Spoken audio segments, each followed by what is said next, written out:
Hello, welcome to this example about the main contents of probabilities. In this example, we will analyze the probability to find a defect in the production of containers, and to do so, we will use the total probability law we studied before and the Bayes theorem. So, we are going to consider this problem. We are in a factory and we are producing containers that will be used for transportation in ships like this. You know, containers that are these big spaces where all the stuff is transported over different continents. So we are producing like 10,000 containers per day, and there are like 2 machines, or let's say 2 production lines, 2 sources where we are producing these containers. And in the machine A, in the production A, we are producing like 3,000 of these containers.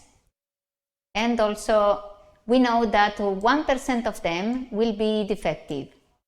The rest are produced in machine B, so that means that there are 7,000 containers per day produced in machine B.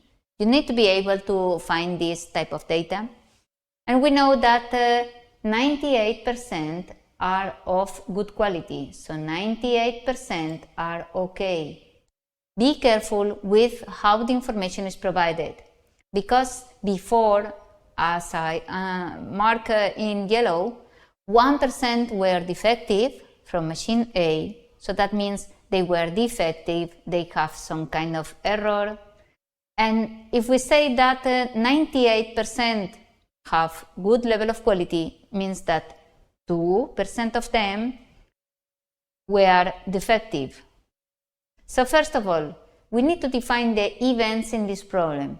And I don't mind remembering this idea in each problem we practice with probabilities. We need to define in each problem even A, even B, or even if you want to change the letters, but you need some writing to tell us the notation you are going to use for your problem, not only for a better understanding, but for a better application of the formulas. So we will work with A and B for machine A, machine B, and if possible, please try to make a good writing for the definition of events. Try to avoid just only A for machine A, B for machine B. It's better if you use some kind of writing such as the container has been produced machine A, the container comes from production line B, wherever you want to, and then you use even D, which means the container is defective. We don't care about which type of defect it includes, whether it is painting or whether it was broken or whatever it has some kind of defect. So this is the definition of our events. And next question that we need to answer is, if one container is randomly selected, which means what's the probability of?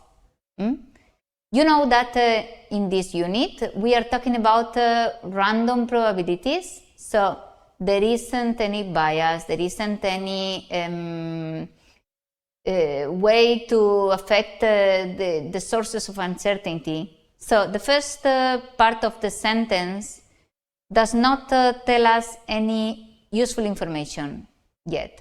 So if one container is randomly selected, now the question begins, what's the probability of being defective? So what's the probability to find a defective container overall, regardless of which machine was used for the production of this container? So indeed, what we need to obtain is the probability of D. We define even D as being defective. So this is the end, this is where I want to reach. And remember this idea that for solving a problem, you need to have a strategy. You need to have a clear idea of the steps you are going to follow. Please try to avoid this approach where I will compute the ratio of these 2 numbers to see what happens. No. I will compute the product of these 2. No. Please think about your strategy, the procedure you are going to follow, and after that, you apply the formulas. So for instance, we know the marginal probabilities of finding a container that comes from line A, machine A, which is 0, 3 of course, and the complement of A, which is 0, 7, coming from machine B, of course. And this data, this is data that's typically given in this type of problems. That's the conditional probability of D given A. That means probability of being defective given that it comes from machine A, which is 0, 0, 1. And the probability of being defective given that it comes from machine B, so 0, 0, 2. This 0, 0, 2 is 1 minus 0, 98. This is something we explained before. So once we have identified this, we are ready to apply the total probability law, which is the law that we need to obtain this probability of D. Probability of D would be probability of A per probability of D given A, and that means you know, this is something you know. These two are the joint probability of D and A, just to know, and this is the joint probability of B and D. But we reach the final result as D as 0, 3 per 0, 0, 1 plus 0, 7 per 0, 0, 2. So in the end we obtain 0, 0, 17. And you know that you can convert this result into percentages as 1.7%. I hope this is clear. This is how we are applying the total probability law to find the probability to obtain a defective container regardless of the machine where it was produced. Now we move to a different question. I keep the first description of the problem, which is there at the top of the slide. And now imagine this. If one container is taken at random and it turns out to be of good quality, surprise, could be defective. But it seems that the random selection of the container was okay and it had good quality. What's the probability of having been produced by machine A? So what's the situation here? Because the words, the writing may be misleading. The situation would be, we are there in the production and we have the idea that A usually works better. We select randomly one container and it's okay, it's good quality, and we say, oh, it's so good this container. It must have been produced in machine A, but maybe not. There are very good containers in machine B. But now we want to compute what's the probability that this container comes from machine A, given that we know that the container is okay, the level of quality is okay. To answer this question, you know that you need to apply the Bayes theorem, because the Bayes theorem gives us the probability to obtain this. And here we apply the Bayes theorem to obtain the probability of being A, given that the container is not defective. Be careful with that. We define an event which was D, being defective, so being good quality means no D. Maybe you could define another event which was G and it was the complement of D, but for the application of the formulas, it's better to work with the complement of D. So it's better to work with no D for good quality. So what's the probability of container produced in A given that it was no D, no defective? We apply the formula as you know. Here we have the joint intersection developed as marginal probability of A, probability of no D given A, and in the denominator, probability of no D. Usually, you will have this information for the denominator from a previous section, some previous calculus you will have using the total law probability, total probability law, sorry. Or if not, you can apply the total probability law to obtain the information in the denominator.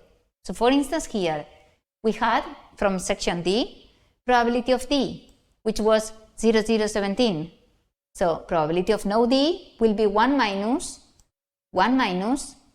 0, 0, 17, will give us about 83 or something. So in the numerator we will use probability of A and the complement of probability of no D given A, and it's going to be 1 minus probability of D given A. So it's 0, 3, 1 minus 0, 0, 1, 0, 30, 21. And you can replicate this calculation for machine B.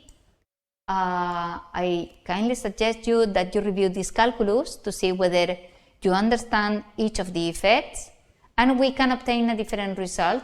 And of course, they don't need to make a total of 1, because we are talking about different events, different condition events that are not complementary. So we are applying the Bayes' theorem twice, because we had to answer 2 questions. Second question was repeat the calculation for machine B, but the data works exactly, the procedure works exactly in the same way. So please review this second line to check that you understand each of the steps that were followed to obtain this response.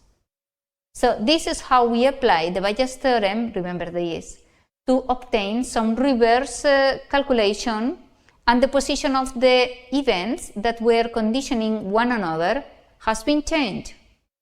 So this is a very nice example about how to apply the Bayes' theorem to obtain this type of probabilities.